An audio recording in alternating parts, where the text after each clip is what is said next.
Welcome to another Northmyth video. Today we are talking with writer Dina Sjöblom, who is coming out with her debut novel next week.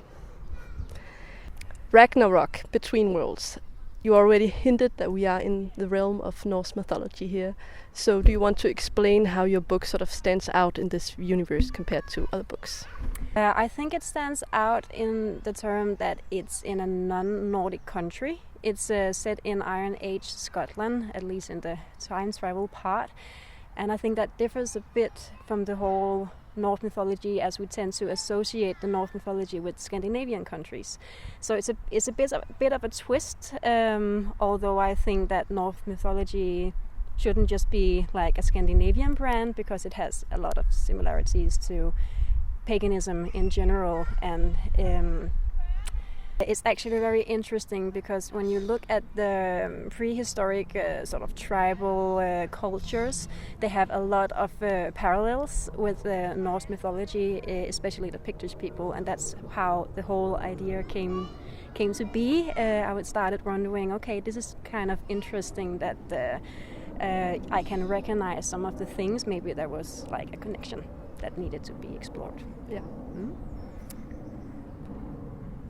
In this story, you are also treating the whole myth of Norse mythology in the sense that you are taking characters from Norse mythology and placing them not in the Viking Age, but back in time and further back in time, and you are treating them in Iron Age Scotland.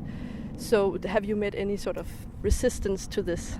A little bit. It's always haters to dive in something that people follow as a religion and as a belief. Is a very sensitive subject, really. So yes, a bit of resistance, because the whole thesis about ancestors, the Norse gods starting off as ancestors and being at some point, which is a major theme. The major theme in the story is really that there is an ancestral link to how the personalities that become the Norse gods might have looked had they walked the earth.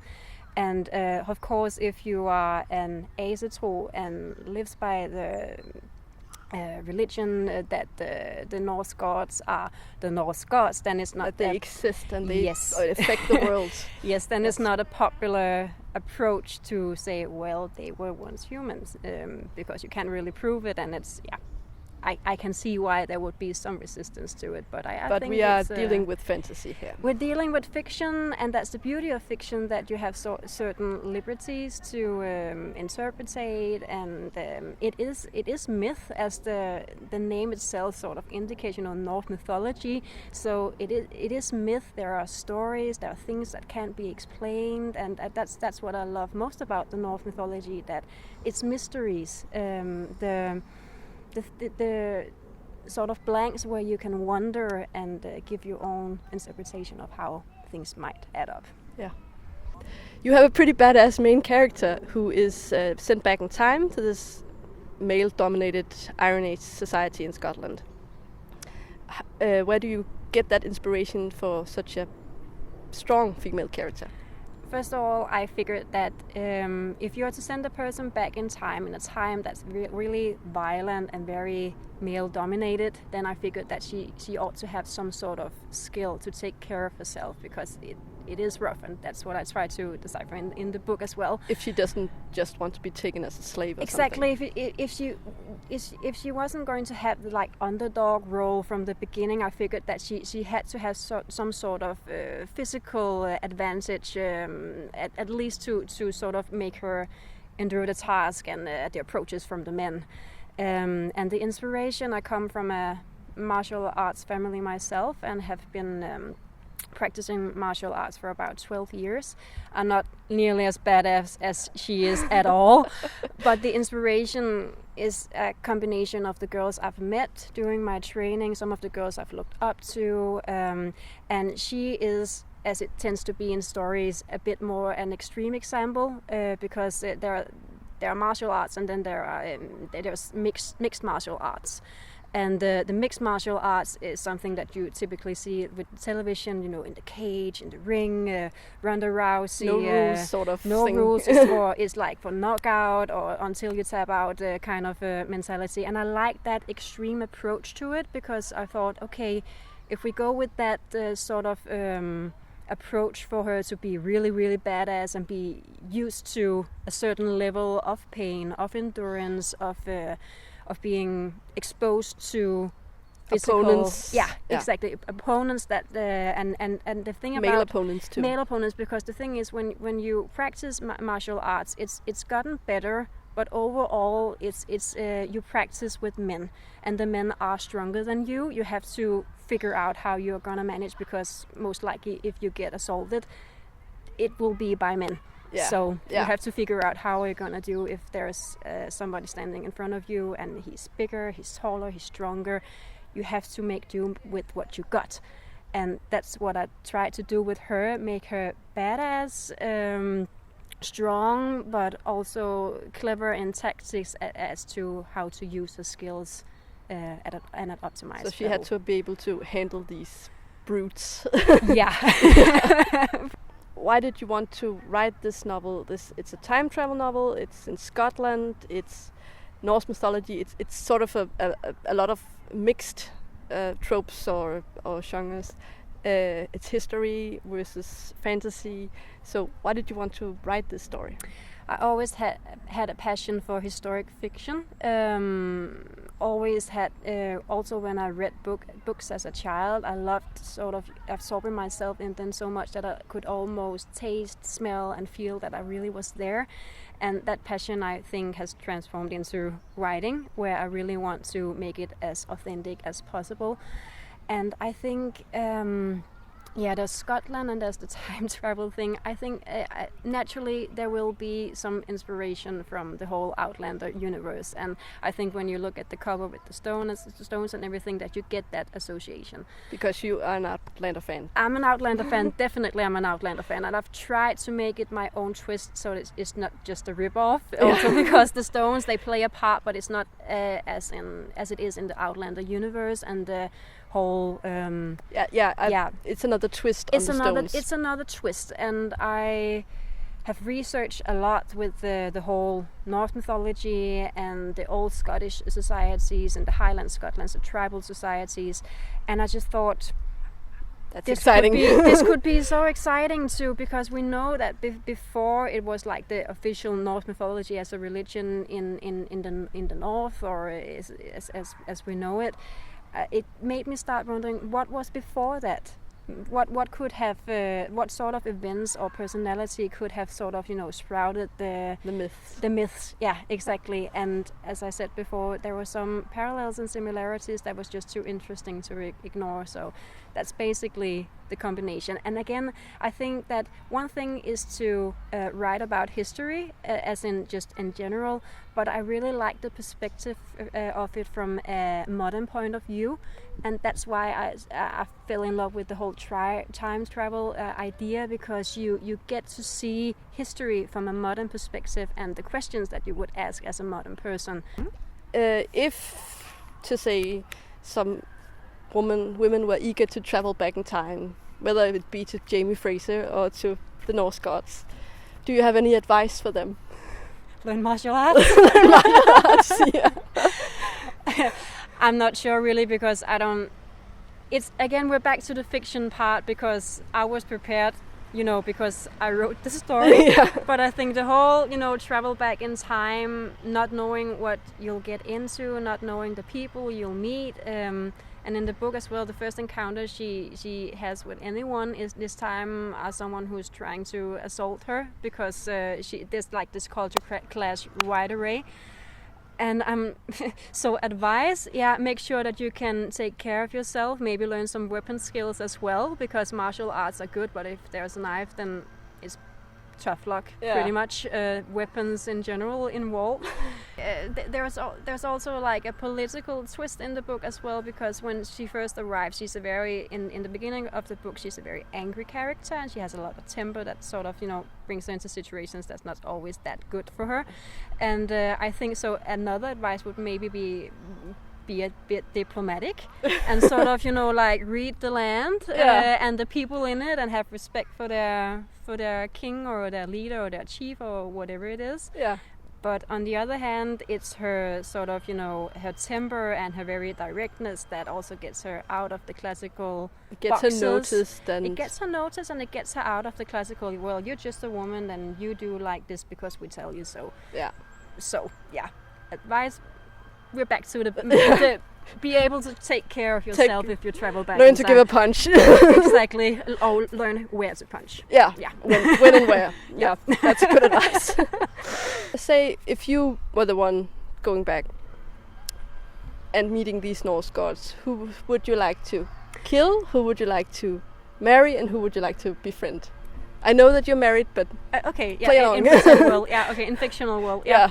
Okay. So kill, marry, and befriend. Yeah.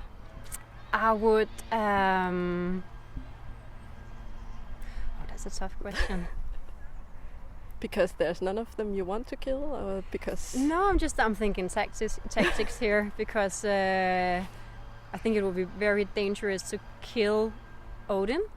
But he's the one in charge, and I don't think I'm not sure if it's the whole martial art mentality of like going for the leader. Yeah, but you're thinking a little bit. I went for the leader. Yeah, but then again, he has this. There's a reason why he can control these rather wild tribes. So I'm thinking I'll leave him to it. So I think I would befriend Odin. And again, when you know Norse mythology, that's a kind of dangerous thing as well, because you never really know if he actually is your friend. Or if he has some sort of hidden agenda. But basically, him or Freya, I probably would befriend because the whole side thing that would come in handy. So I think I would befriend Freya. I think I would marry. Oh, marry. Yeah, yes, right. who would you marry? Either Thor or probably Freya. I'm sorry. Yeah.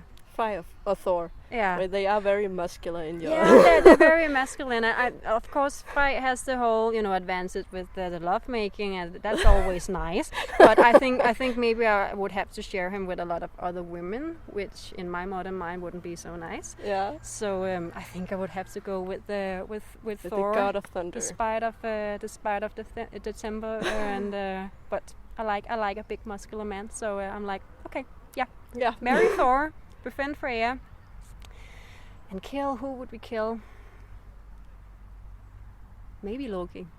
He does cause a lot of trouble. He does cause a lot of trouble, but again, he's multi-dimensional. Faceted. Yeah, like Odin, and he's not all bad. Like we typically has some interesting make him. situations. But in my book so far, he's a bad guy. So in this book, I would probably kill him because he's kind of a douche. Yeah.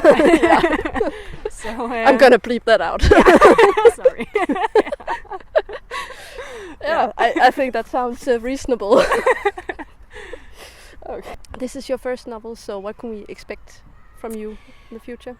This one is the first. I'm planning on it being 2 books, but we'll have to see how long it gets. If I'll have to cut the second book into 2, so it'll be 3 in all. But you can expect a sequel to this one, and it will continue to explore the legends of Great Britain's history in general. I don't want to give too much away if you haven't read the book, so I'm a bit careful with the thematics. But also, what I meant was the Neolithic Mysteries, like of the stones. Of the stones, exactly. Okay. Yeah. Super. So. Would you like to read us a bit from your story? Yeah, sure.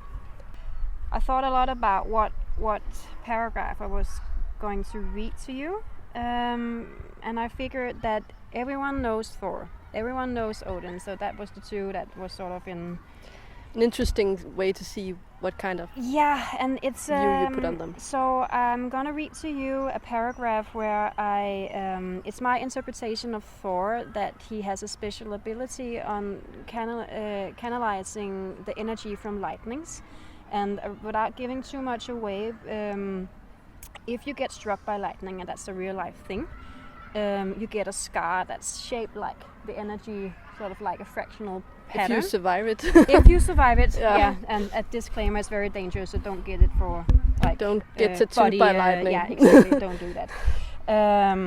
But it's an interesting perspective in my interpretation of Thor, because it really gives away how he sees the whole lightning working with the lightning, and his myth building. His myth building, yeah. Really. Okay.